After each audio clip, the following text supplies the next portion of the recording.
So it seems as if Logan Paul is in WWE for the long run in a digital exclusive with WWE.com, the 28-year-old social media superstars that he's comfortable in the ring and that he will be doing this for a long time. Now, later on in the week on his Impulsive podcast, he was talking about the match that he had with Crown Jewel at Crown Jewel with Logan Paul. I mean, with Roman Reigns for the WWE Universal Undisputed Championship, and he said if if WWE wants to break the internet again, because his frog splash video got him 40 million views online, I believe. He said that if WWE wants to have another viral moment again, what about John Cena versus Logan Paul at WrestleMania 39? So two questions. How do you feel about Logan Paul making a full-time run in the WWE? That's one. And two, would you be opposed to seeing Logan Paul versus John Cena at WrestleMania 39? Well, to answer your first question, if I haven't put this man over enough, I love Logan Paul. Y'all can hate him for stuff from the past or him being Republican or whatever the fuck. I'm ignoring all that. I'm focusing on the man in the ring and what he does for this business. He is a freaking star, all right? He's a freaking Mm-hmm. star. Like, what you can't deny it. You can't deny it. He's been here for a little bit, and he's giving that pull that this company needs. He's giving them the star Mm-hmm. power. He provides the looks. He provides the promos, especially the in-ring talent. And it feels like every time I see this man, he just gets better. Like, there's no reason why you were able to long jump a frog splash while holding your phone and drop. Yo, I would have dropped my phone and broke that shit. He Oh, had landed 100%. it perfectly. Didn't drop the phone till he landed it. It was crisp. The buckshot Larry off the ropes, crisp. Everything Crisp. about this man is on point. I feel like this is an investment. The same way everyone like didn't believe in Bad Bunny, and then he had that match, and everyone's like, "We bring back Bad Bunny, bring back Bad Bunny." Same thing with I forgot this man, Pat McAfee. The same way no one Yeah, Pat. believed in Yeah, yeah. him. Like I would love to see more of him, but I love him as a commentator. He's great. He's lovely. He's He needs to awesome. come back from Like, College Game Day. yes, yes, Right, keep going, okay. keep going, keep going. No, it's just like Logan Paul has it. As much as no one wants to admit it, because they're on their social justice warrior fucking high horse. He is it. He is it. Like, he, if anything, would help out everyone else around him because he's been losing for the most part. But all his matches have been rememberable, and he still comes out a star. That's when you know you're destined because he doesn't need the wins underneath his belt. He doesn't. But with him eating, everyone else eats. Now, to answer your second question, with uh, John Cena. I think that'd be great. Now I understand why a lot of people get upset because it's just like there's a lot of people who dream about having a match with John Cena. There's people who've been there for years in the locker room. Why does he get this opportunity? It's show business. At the end of the day, it's show business. Right. I understand that people have been grinding. They've been grinding and grinding and grinding. They still can't get TV time, but it's just like he's white hot right now. He's been white hot on the internet. He's only growing as a star. He's trying different avenues. Right now, this is the one that he landed in that he cares to go full throttle in. And he's a fan just like the rest of us. So I feel like it's very simple and easy storytelling.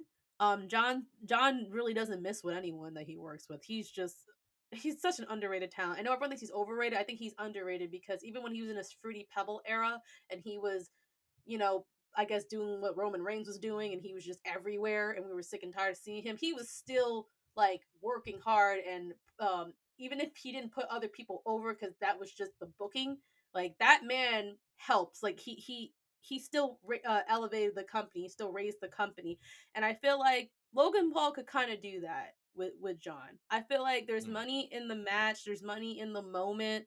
It's something that's gonna go viral. It's gonna pull different eyes, like people who watch Logan Paul for YouTube, but they stop watching wrestling because most people say, "Oh, I stopped watching that at 11."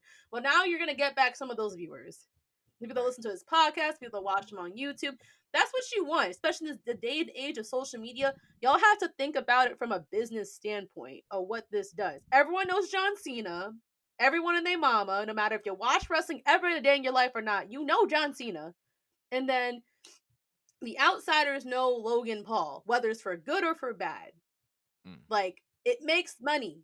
It makes money, but on top of that, they're both good at their job. So you can't be very mad. true. It's not like, oh, you're just trying to get a star. They don't respect the business. Da, da, da, da. No, like he actually loves this business. He's quite obsessed with this business in all the right ways. Let it happen.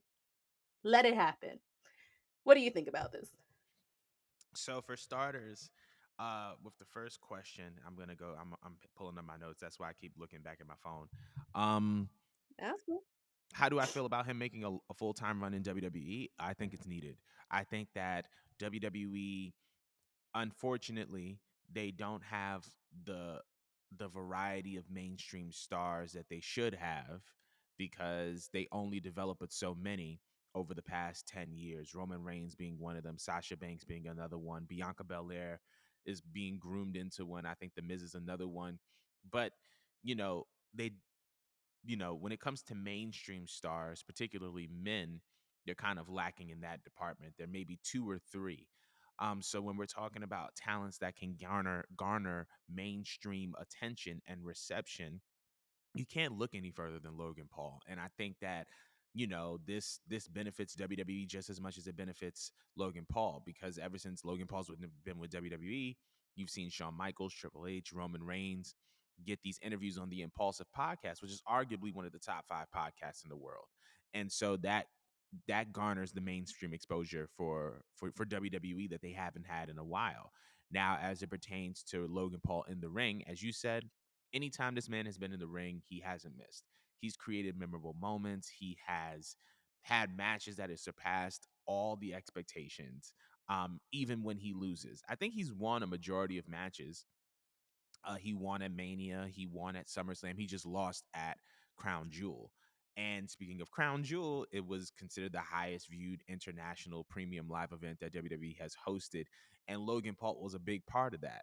So, as far as him joining WWE full time, if it's his passion, I have no problem because the man is great at what he does.